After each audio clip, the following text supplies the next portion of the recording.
The sun gleamed brightly in the sky, casting a warm glow over the crowded beach. The sound of crashing waves mixed with the laughter of families and children playing in the sand. Seagulls cried overhead as beachgoers sprawled across towels, enjoying the summer heat. The beach was bustling with activity, a typical Saturday afternoon by the coast. Among the crowd, the protagonist and their daughter rolled down the pathway toward the water. The daughter's wheelchair, equipped with oversized tires for the sand, squeaked softly as they maneuvered along. Her face lit up with excitement at the sight of the ocean, her bright eyes tracing the waves as she giggled, oblivious to the stares around them.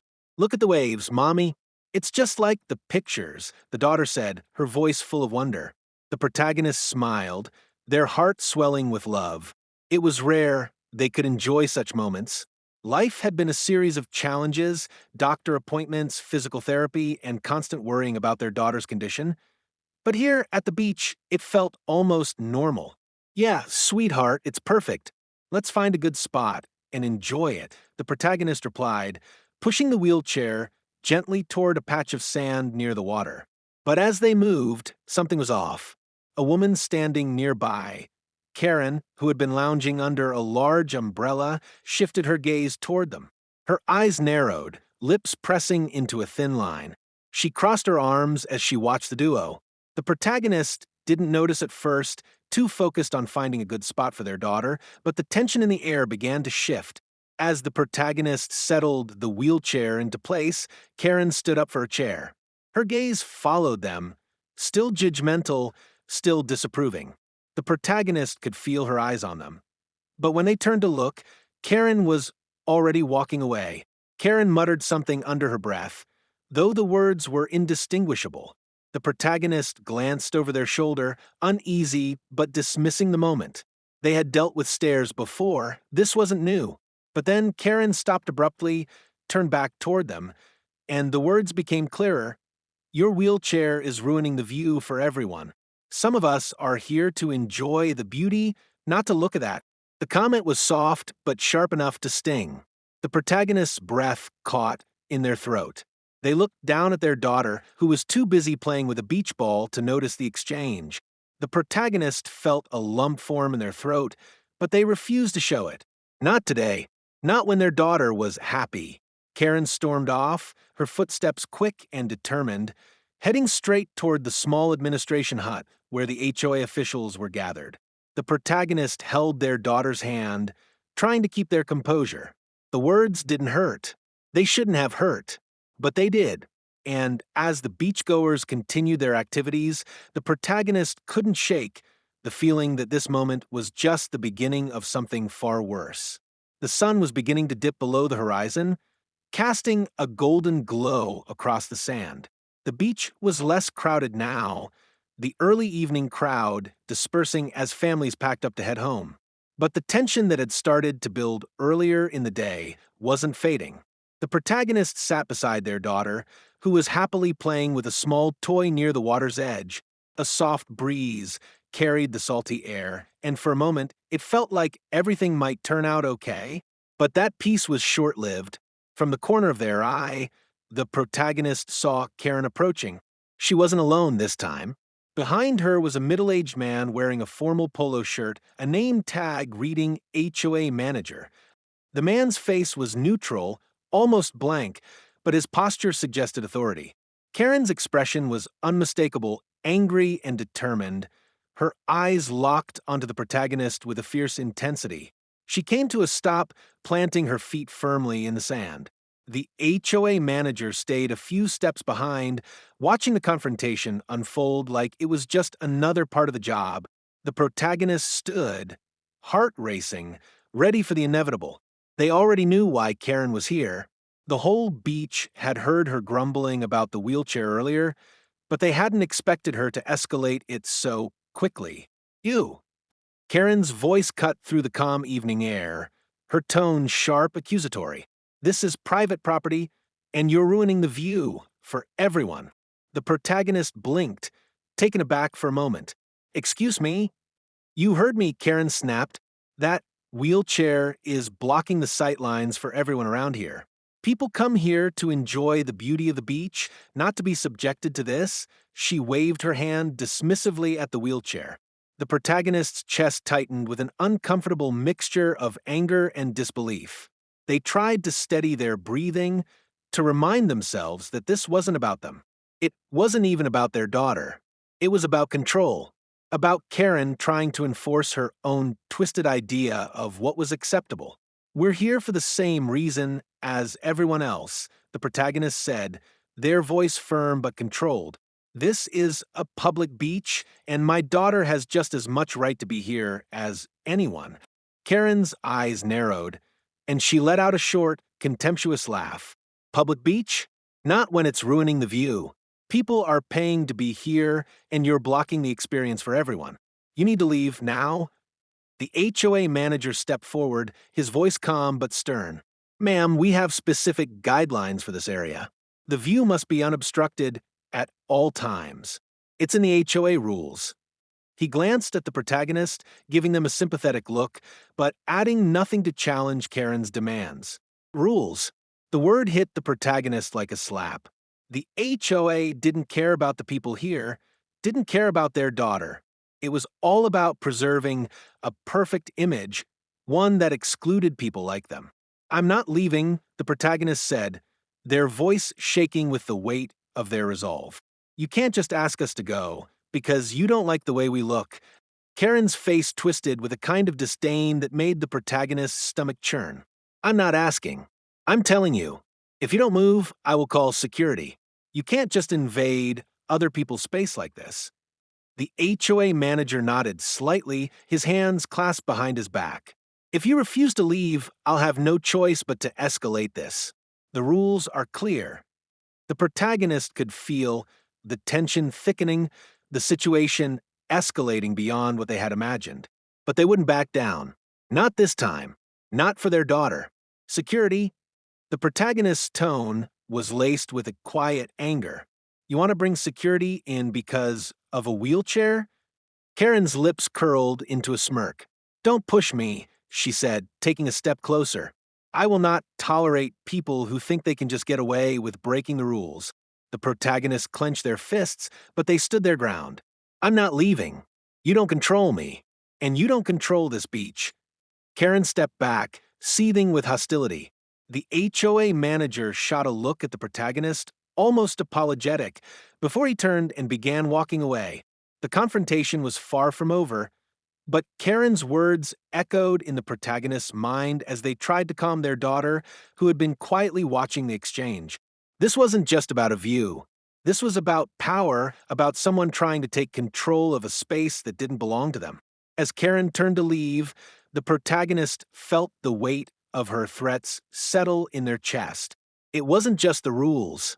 It was her need to control, to impose her vision on others. And it wasn't over yet. The late afternoon sun stretched low across the horizon, painting the sky in hues of orange and pink. The beach was quieter now as the evening crowd began to thin, leaving behind only a few families lingering near the water's edge.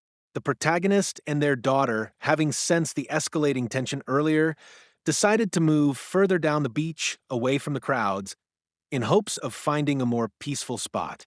The wheels of the wheelchair churned softly over the sand as they headed toward the isolated corner of the beach, where the sound of the waves crashing was louder, more constant. The protagonists tried to keep their daughter distracted, pointing out the seagulls and the distant ships. They tried to keep their own mind occupied, too, focusing on the calm rhythm of the water. But even in the distance, they could still feel it. That presence, that unsettling, almost suffocating feeling. It was Karen. The protagonist glanced over their shoulder, only to catch a glimpse of her standing near a small beach hut. She was holding her phone, her fingers tapping furiously across the screen. She glanced up briefly, her eyes locking with the protagonist before she turned away, but not before a flicker of satisfaction passed over her face. The protagonist felt a cold shiver run down their spine. The way Karen had looked at them, the intensity in her gaze, was far from casual. It wasn't just about the beach anymore. It wasn't about the view. This was something deeper, something more sinister. Karen was plotting. A fleeting thought crossed the protagonist's mind. Should they confront her again? But then, a new, more chilling possibility emerged. What if Karen was waiting for the right moment to strike? What if she was calling for reinforcements? They could almost hear her whispering, "I'll make you regret this." Their heart raced. They hadn't seen her pull out her phone earlier, but now that they did, the sense of danger was undeniable. She wasn't just upset, she was dangerous. With a deep breath, the protagonist turned back to their daughter, who was blissfully unaware of the tension in the air. "Let's head back, sweetheart," the protagonist said, trying to mask their unease with a smile. But in the pit of their stomach, a gnawing feeling told them that whatever Karen was planning next, it wasn't going to end well. The calm of the secluded beach corner was shattered by the distant crash of waves against the rocks. The only sounds that accompanied the protagonist and their daughter now were the gentle rustling of palm trees and the soft squeaks of the wheelchair's wheels as they moved further away from the crowd. The daughter, lost in her own world, had her eyes fixed on the distant horizon, oblivious to the tension that was steadily building behind them. The protagonist glanced over their shoulder once more, and there she was, Karen, still watching. She was standing at the edge of the sand, just beyond the narrow stretch of beach where they had parked themselves. This time, her posture was stiff, her arms crossed tightly across her chest. She wasn't just standing there anymore, she was waiting. The protagonist felt a wave of unease wash over them. Why wouldn't she just leave them alone? They tried to ignore her, focusing on their daughter, whose laughter broke through the silence. But no matter how much they tried to distance themselves from the situation, they couldn't escape the weight of Karen's gaze. Then it happened. The protagonist turned back, just in time to see Karen walking toward them, her pace hurried, deliberate. In her hand, hidden by the folds of her beach cover-up, was something that gleamed in the sunlight. A gun. The air seemed to freeze. The world went silent. "You're still here." Karen's voice rang out, an icy sneer curling at the edges of her words. There was no trace of the earlier antagonism, no more pretense of civility. This was pure rage, unfiltered and raw. "You think you can just ruin the view for everyone, don't you? How dare you bring that thing here?" The protagonist's breath caught in their throat. They couldn't process it. The situation was spiraling so fast, their mind was struggling to keep up. "Karen, what the hell are you doing?" the protagonist shouted, stepping forward, trying to shield their daughter with their body. But Karen was already too close, her face twisted in fury. It wasn't a warning shot or a threat. Karen didn't hesitate. Without warning, she raised the gun and fired. The sound of the gunshot was deafening. For a split second, everything stood still. The beach, the wind, the ocean itself, as though time had paused. And then a single scream tore through the silence. The protagonist turned, eyes wide with horror as the bullet pierced their daughter's side, the force of it sending her tumbling sideways, her wheelchair jerking off course. She fell to the sand with a sickening thud, her body crumpling in a way no child should. "No!" The protagonist screamed, dropping to their knees beside her, hands trembling as they tried to assess the damage. The beach was suddenly a blur of motion and sound, the shouts of people in the distance, the pounding of their own heartbeat in their ears, the blood, so much blood, pooling around their daughter's body. Karen stood there, frozen, staring at the scene with a sick, satisfied smile playing on her lips.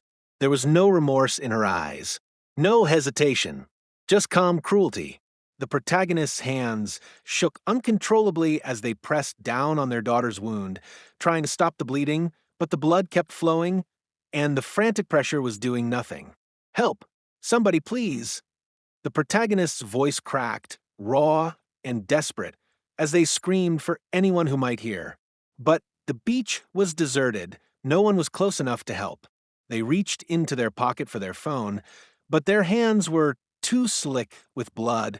No time for that. They couldn't waste a single second. "Don't you dare die on me, sweetheart." The protagonist gasped, desperately trying to hold onto their daughter to keep her conscious. "Please don't leave me." But as they looked into their daughter's face, they could see the life starting to fade from her eyes. The pain was too much. Her breath was growing shallow. Her lips, once full of laughter, were now pale, barely moving. Karen took a step forward, her voice cold and detached. "I warned you."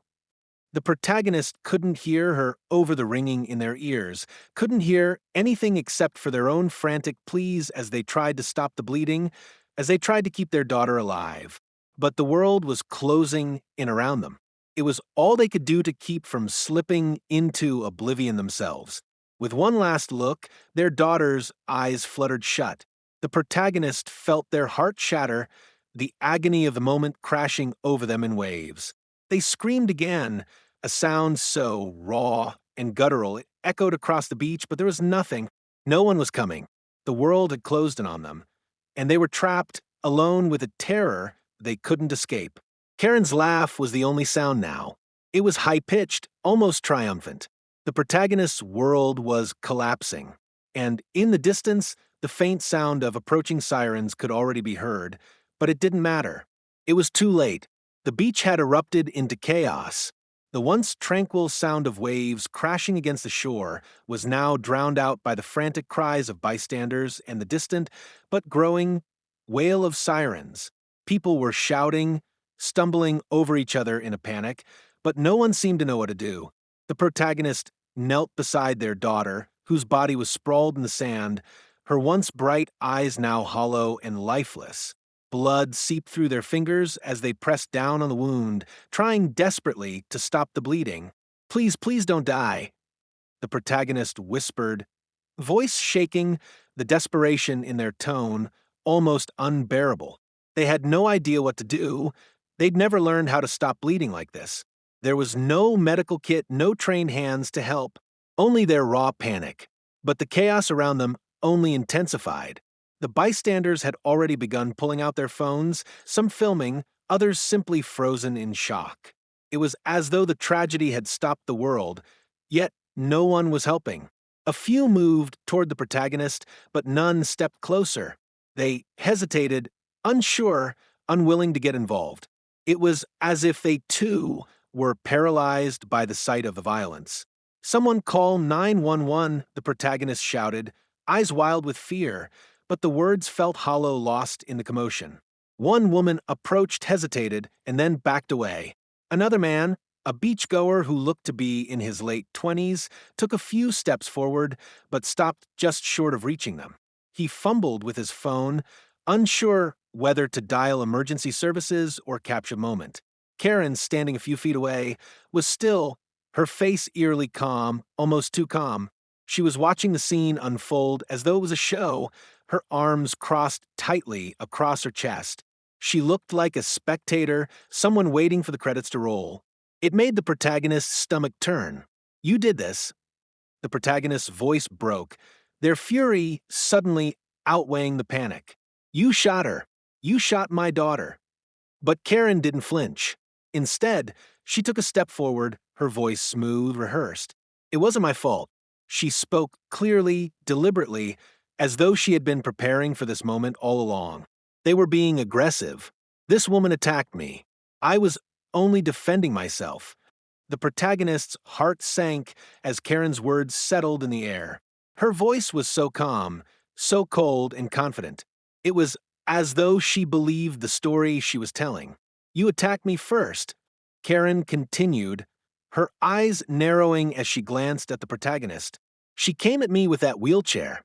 I was just trying to protect myself. She was a threat." The words hung there heavy in the air, and for a moment the protagonist's breath caught in their chest. Was this really happening? How could anyone believe such an impossible version of events? Karen's fabrication was so absurd, so far-fetched, it felt like the opposite of reality. But Karen was already spinning her tale, and no one had yet intervened. A voice pierced the confusion. The police had arrived. 2 officers emerged from the crowd, their eyes immediately scanning the scene. One of them was a woman, her hand on the holster of her gun as she approached cautiously. The other officer, a man with a grim expression, went straight for Karen. "What happened here?" the male officer asked, his tone flat, as though he was used to these kinds of confrontations. He glanced at the protagonist, then back at Karen. I told you, officer. Karen's voice was steady, unwavering. This woman attacked me. She came straight for me, and I had no choice but to protect myself. I had to defend myself from this vicious woman and her dangerous weapon. The protagonist's hands trembled as they struggled to control their emotions. The officer didn't seem to react immediately, instead turning his attention to the protagonist. Ma'am, did you see what happened? His gaze was cold, professional, but there was no warmth, no understanding in his eyes. The protagonist's mind raced. What were they supposed to say? The truth was too unbelievable, too surreal. How could they convince anyone that Karen had just shot their daughter? They were still in shock, struggling to put together the words. They didn't even have time to think before Karen started again, this time turning the full force of her story on them. You should be arresting her, officer, Karen said sharply, her voice cutting through the chaos. She's the one who came at me with that chair. I was just trying to get away, but she was too aggressive. The officer's face softened ever so slightly as he turned back toward Karen. There was doubt in his eyes, but the protagonist could see that Karen's story was taking root. The police were already looking for evidence, and Karen was ready to provide whatever they needed to justify her actions. In the distance, the sirens of an ambulance grew louder. But time seemed to slow as the protagonist's reality blurred. They couldn't afford this to go on. They couldn't let Karen's lies take hold. Yet, the more she spoke, the more convincing she became. The protagonist felt a sense of helplessness closing in. I didn't do anything, the protagonist screamed, but their voice was barely heard over the din of the crowd. More people had gathered now, drawn in by the sirens, the flashing lights, and the chaos. The protagonist could feel their hands shaking as they reached for their phone, hoping they could somehow capture the truth, some piece of evidence. But the moment felt too big, too overwhelming, as though the world was fading into something they couldn't control. And Karen just kept talking, kept lying. The sterile smell of antiseptic and the quiet beep of monitors were the only sounds in the hospital room. The protagonist sat beside their daughter's bed, their eyes fixed on her pale, still face. The doctors had done everything they could, but the wound was too severe. The bullet had grazed a vital organ, and despite the surgeon's best efforts, their daughter remained in critical condition, unconscious. The doors to the room creaked open, and two detectives stepped inside. One a tall, gruff man in his 40s, the other a younger woman with sharp eyes. They were here for a statement, but the protagonist felt a deep unease as they glanced at them. The investigation had begun, and with it, the horrifying realization that things were about to spiral further out of their control. Ma'am, we're sorry about what's happened to your daughter, the male detective said, his voice low, almost sympathetic. But we need to talk about the events leading up to the shooting. The protagonist nodded, but their mind was still reeling. They barely heard the detective's words, consumed by the sickening thoughts of what had happened, how it had all unfolded so quickly. Can you walk us through what happened? The female detective asked, her tone professional but softened by a trace of compassion. What exactly did Karen say to you when she approached? The protagonist swallowed hard, struggling to find the right words. How could they explain everything? How could they piece together a story that still didn't feel real? She was angry. The protagonist began, their voice trembling. She said my daughter's wheelchair was blocking the view. She said we were ruining the beach for everyone. But she came at us like we were the ones causing trouble. I don't know what happened after that. She just pulled out a gun and shot my daughter. The detective nodded, taking notes, while the other one glanced over the door as if to make sure they were alone. There was an unsettling tension in the air, something that made the protagonist feel like they were being scrutinized more than they had expected. The officers weren't showing it, but the skepticism was palpable. The female detective spoke up again. We've heard Karen's version of the story too. She claims you approached her first, that your daughter's wheelchair was a threat, that she felt she had no choice but to defend herself. The words landed like a punch to the stomach. What? The protagonist's voice cracked. No, that's a lie. She's lying. My daughter was sitting by the water. She wasn't a threat to anyone. You have to believe me. She shot her for no reason. The detectives exchanged a look, then the male detective leaned in slightly, his tone becoming more direct. We're not accusing you of anything, ma'am, he said, but you should know that Karen claims she felt threatened. She says you were aggressive and that she only fired to protect herself. The protagonist's heart began to race. How could Karen say that? How could she turn the truth on its head so easily? The images of the beach replayed in their mind. The way Karen had walked toward them with that smug, cold look in her eyes. The gun had been in her hand from the very start. There was no threat, only intent. She's lying, the protagonist repeated, shaking their head. You don't know her like I do. She's the one who, the younger detective raised a hand, cutting them off gently but firmly. We're not dismissing your side of the story, ma'am, but right now, we're just trying to piece together what happened. We need facts. The protagonist clenched their fists, frustration mounting. So what now? Are you going to arrest her? Can't you see the truth? The male detective's eyes softened briefly. We'll be investigating, don't worry. But the facts we've gathered so far don't exactly match your version of events. The protagonist felt like the ground had been ripped from under them. Karen's version was being treated like the truth. The detectives were digging into their background, into the way they'd handled the situation, and they were finding doubt where there should have been none. Do you know if there were any witnesses to the confrontation? The female detective asked, her pen hovering over her notebook. The protagonist thought back to the beach. There had been people, but no one had stepped forward. No one had helped. The bystanders had just watched. There were some people nearby. They must have seen what happened. The detectives exchanged another glance. We've already spoken to a few, the male detective said, his voice colder now. And while there are some witnesses who support Karen's account, there are others who are saying the confrontation wasn't as clear-cut as she's making it out to be. The protagonist felt a flicker of hope, but it was quickly smothered by the weight of what came next. However, the female detective continued, we also found some inconsistencies in Karen's story. She keeps changing certain details, and it seems like she's trying to cover up the parts that don't add up.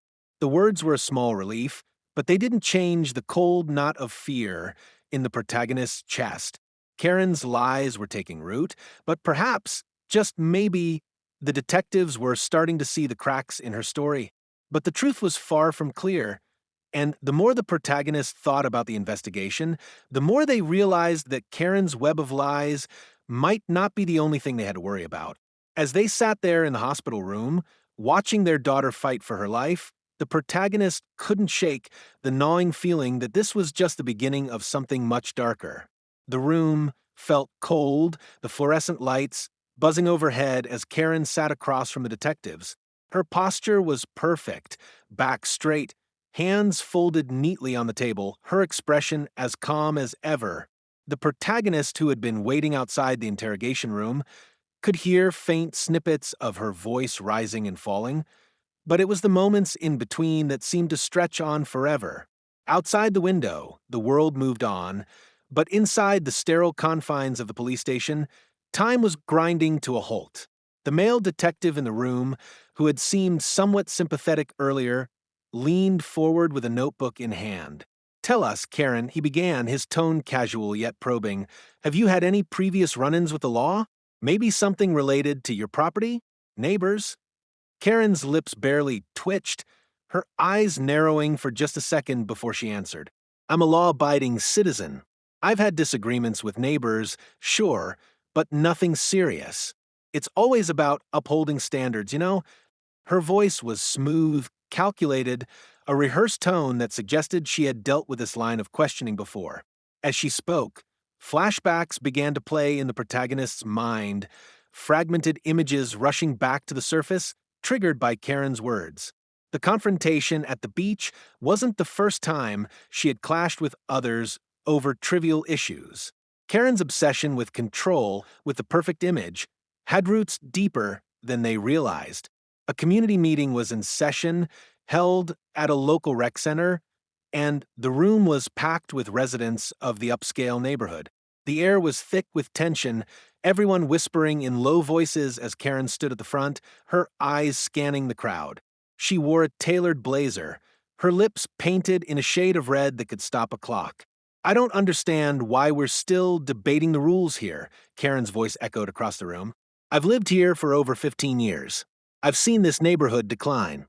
People leave their trash cans out, their lawns are overgrown, and you're telling me we're not going to take action?" The other HOA members, seated in neat rows, exchanged uneasy glances. A few looked uncomfortable, but none spoke up against her. They knew better by now. Karen had made it clear, if you didn't agree with her, you became the enemy. A woman in the back raised her hand. "Karen, we can't regulate every little thing. People have the right to make their own choices." Karen's eyes flashed with a dangerous intensity. If people want to live in a neighborhood like this, they should follow the rules. Otherwise, we might as well be living in a slum. Her words were cutting, venomous, and no one dared challenge her. The president of the HOA, a man with thinning hair and a tired expression, cleared his throat, attempting to diffuse the situation. "Karen, let's take it easy. We can talk about the yard issues another time." But Karen wasn't interested in compromise. "This isn't just about yards. This is about preserving the dignity of our community. If people can't respect that, they have no place here." The meeting dissolved shortly after, but the damage was done. Karen's words stuck with everyone, and those who didn't follow her ideal of a perfect neighborhood found themselves mysteriously harassed by the HOA, warnings for trivial offenses, fines for things as small as a slightly crooked mailbox. The intimidation tactics worked. Most people fell in line. A year later, Karen had escalated her personal war on imperfection, and the beach was her new battleground. She had already complained about the people near the boardwalk who didn't properly clean up after their picnics, about the skateboarders who ruined the serenity, and now it was the wheelchair-bound beachgoers that had caught her ire. One sunny afternoon, Karen stood at the lifeguard station, clipboard in hand. Her gaze was sweeping over the area with meticulous scrutiny, her eyes lingering on families enjoying the sand, the kids laughing, the elderly couples lounging under umbrellas. A couple in the distance had set up their blanket, but the positioning wasn't exactly in line with her vision of a neat beach. "I've had enough of this," Karen muttered to herself as she approached a lifeguard. "I'm calling the city council. This beach is starting to look like a dumping ground." The lifeguard, a young woman, raised an eyebrow. "It's a public beach, Karen. People come here to relax, not follow your schedule." Karen's eyes narrowed. "And if they don't, they ruin the experience for everyone. This is my beach, and I will make sure it's kept to my standards."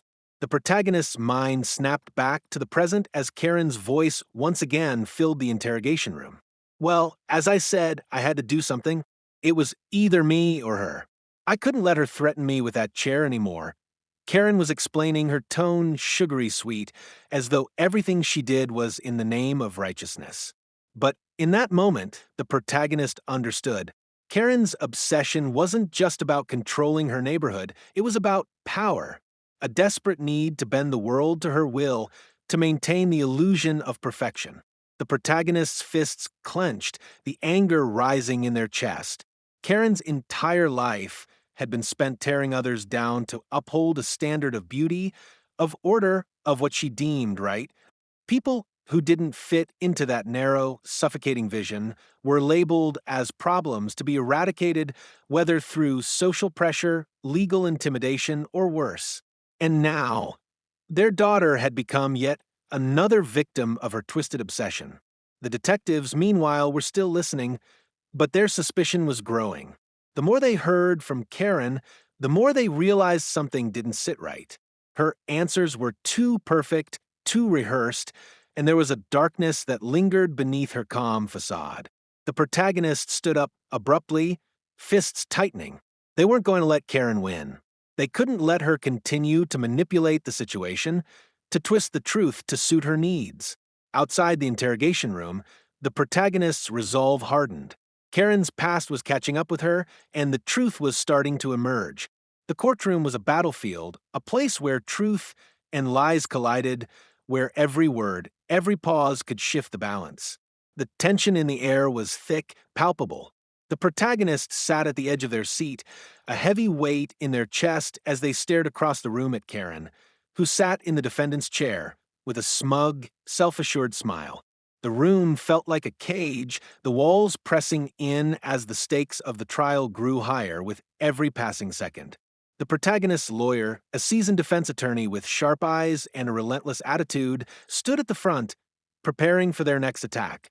The lawyer had been meticulous in their preparation, their focus razor-sharp. Today was the day they would unmask Karen for the world to see. "Your Honor," the lawyer began, their voice commanding as they turned to face the judge, "we are not here to simply discuss the shooting. We are here to expose a pattern of behavior, a dangerous and harmful pattern of behavior. The defendant, Karen, has a long history of harassment, manipulation, and prejudice, and it all leads to this moment." There was a sharp intake of breath from the audience, a murmur that ran through the room. Karen's expression flickered for just a moment, a flash of unease crossing her face before she quickly regained her composure. But it was too late. The lawyer had struck first. The lawyer turned, motioning toward a projector screen that displayed a series of social media posts, photos, and articles that Karen had shared over the years. "Exhibit A," the lawyer said, pointing to the screen, "this is a collection of posts from Karen's social media accounts. Posts that target disabled individuals, posts that suggest people like our victim, like our daughter, have no place in public spaces, and posts that encourage discrimination." The courtroom fell silent. The images on the screen showed Karen's public campaign to discredit the disabled community. Posts detailing how wheelchairs ruin the view, how disabled people shouldn't be allowed on beaches, and how those who don't contribute to society shouldn't have a right to enjoy public spaces. The audience was stunned. Karen's attempts to appear calm and composed now seemed hollow, as the full scope of her bigotry came to light. The prosecutor's voice sliced through the silence. "Your Honor, these aren't just opinions. These are dangerous ideas, and these ideas manifested in violence." Karen took matters into her own hands when she felt her perfect view was threatened. The lawyer's voice grew more passionate as they pressed on. "We don't just have her words, we have the proof." These posts were followed by repeated complaints to HOA boards, complaints to public authorities, and most chilling of all, the recorded conversation she had with one of her neighbors, which suggests she planned to make an example out of someone like our victim. Karen's face had drained of color. Her hands gripped the edge of the defendant's table, her fingers turning white. She was no longer the confident woman she had once appeared to be. Her lies, her manipulations, and her prejudice were on full display for the world to see. The protagonist's lawyer turned to the judge, their voice steady but filled with urgency. "This wasn't self-defense, Your Honor. This was a calculated act of aggression, fueled by years of prejudice." Karen saw an opportunity to silence someone who didn't fit into her vision of the world, and she took it. The air in the courtroom was thick with suspense as the lawyer finished their statement. The silence hung like a storm cloud, and it was clear to everyone in the room. The truth about Karen's dangerous intentions was finally coming to light. The judge, an elderly man with sharp eyes, glanced at the defense table, his gaze unwavering. It was time to hear Karen's side of the story, but the damage had been done. The courtroom, which had been so unsure just moments ago, was now brimming with the undeniable weight of evidence. The protagonists sat back, the tension in their body easing slightly, but the battle was far from over. The stakes were too high, and the outcome was still uncertain. But for the first time, they felt like they had a fighting chance. The courtroom was quiet, too quiet. The final arguments had been made, and now the jury had retreated to deliberate. The tension in the air was thick enough to cut with a knife. The protagonists sat rigid in their seat, their hands clenched into fists on the table, their mind racing with conflicting thoughts. They had fought hard, every word, every piece of evidence had been presented with precision. The courtroom had seen Karen's true nature, her web of lies and hate unraveled before their very eyes. But now, all that was left was the waiting, the final judgment. Outside the window, the sky was gray, a heavy cloud cover making the world outside seem as suffocating as the room itself. Karen sat across from the protagonist, her face composed, her eyes flickering with a cold, calculating look. She had manipulated the system before. Would she do it again? The judge was seated, his eyes scanning the room, waiting for the jury to return. The clock on the wall ticked louder with every passing second, each tick a reminder of how much time had passed since that day at the beach. The protagonist could feel their heart beating faster, the weight of justice pressing down on them. The jury's return, the door opened with a soft creak, and the jury entered, their faces a mixture of uncertainty and resolve. The foreman stepped forward, his expression unreadable. "We, the jury, have reached a verdict," he said, his voice echoing in the hushed courtroom. The protagonist's stomach churned, the tension becoming almost unbearable. It felt as though the world had frozen in place. They couldn't breathe, couldn't think, only wait. The judge motioned for the foreman to continue. "We find the defendant, Karen, guilty of reckless endangerment, but not guilty of attempted murder." The room seemed to spin. Guilty, but not guilty enough. The words hung in the air like a dark cloud. The protagonist's heart sank. There was a victory, but it felt hollow, incomplete.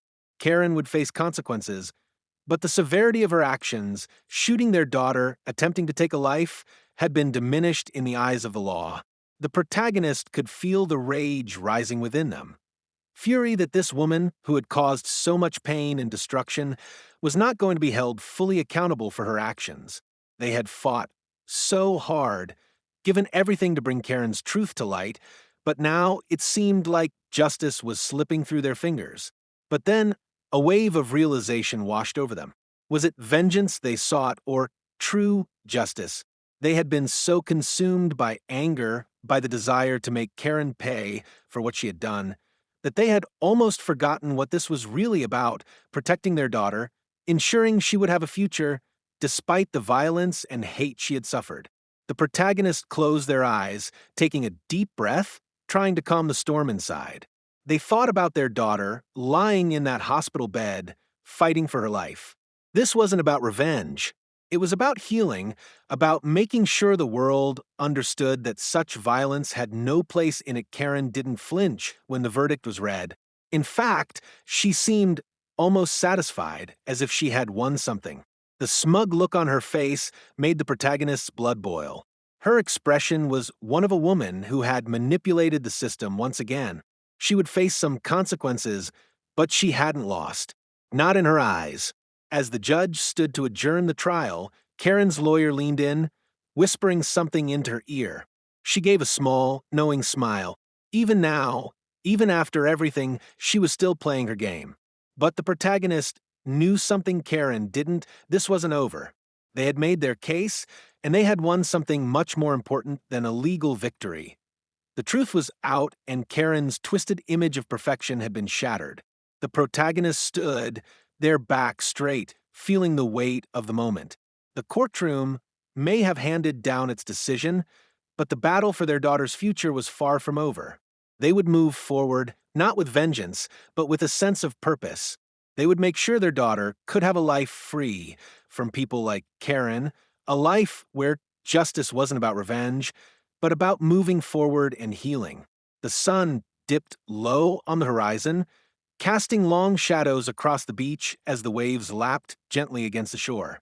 The protagonist stood at the water's edge, the wind tugging at their clothes, their eyes fixed on the distant horizon. Beside them, their daughter sat in her wheelchair, the smooth wheels gliding over the sand, her once frail hands now steady and strong, though her body still bore the scars of that day. The beach was quieter than it had been before. The sand wasn't dotted with people lounging under umbrellas or laughing with friends. Some families had returned, but many avoided the place altogether, the memories of that day still fresh in their minds. The community had been scarred, not just by the violence, but by the realization that something so senseless could happen in their perfect, controlled world. But for the protagonist and their daughter, this was a moment of healing, even if it was still fragile. They had been through the storm, and though the scars would always be there, they had made it to the other side. There were days when the pain felt too much to bear when the flashbacks haunted their thoughts. But today there was peace, a tentative peace. The protagonist looked down at their daughter, a soft smile tugging at the corners of their lips. "How are you feeling, sweetheart?" Their daughter glanced up, her eyes steady, though there was a vulnerability in them that hadn't been there before. "I'm okay, Dad. It's strange being back here, but I'm okay." There was a quiet strength in her voice that the protagonist had never heard before. She had been through hell, but she was starting to rise from it, slowly, and the protagonist would be right there every step of the way. As they sat together, the waves crashing softly against the shore, the community began to return. Some nodded at the protagonist in silent support, others avoided eye contact, unsure how to face the person who had been through such an ordeal. The town, once so neatly divided by lawns and fences, was now scarred by an invisible fracture that no one knew how to repair. The beach, once the epitome of serenity, had become a place of memories, some good, some bad, all tinged with the lingering shadows of what had happened. In the distance, a few children played in the sand, their laughter echoing faintly across the water. The protagonist watched them for a moment before turning to their daughter. "We'll find a way to heal together." The daughter nodded, her gaze fixed on the horizon. She had been given a chance to reclaim the life that had been almost stolen from her. But as they both knew, some things could never be fully undone. Some wounds never fully healed. But that was okay. The protagonist's thoughts drifted back to the trial, to the verdict that had come down, half justice, half frustration. Karen had been found guilty, but it wasn't enough. The law had played its part, but revenge was never the answer. Justice wasn't a simple equation of punishment. It was the ability to live, to move forward, to make a choice to be better. As the sunset painted the sky in shades of orange and purple, the protagonist and their daughter sat silently, watching the world turn. The beach was never going to be the same again. But then again, neither were they. The world had changed them, marked them, but there was still hope. The protagonists stood, offering their hand to their daughter. Together, they made their way back toward the boardwalk, the soft sound of the waves still in their ears. The journey wasn't over, but today they were free.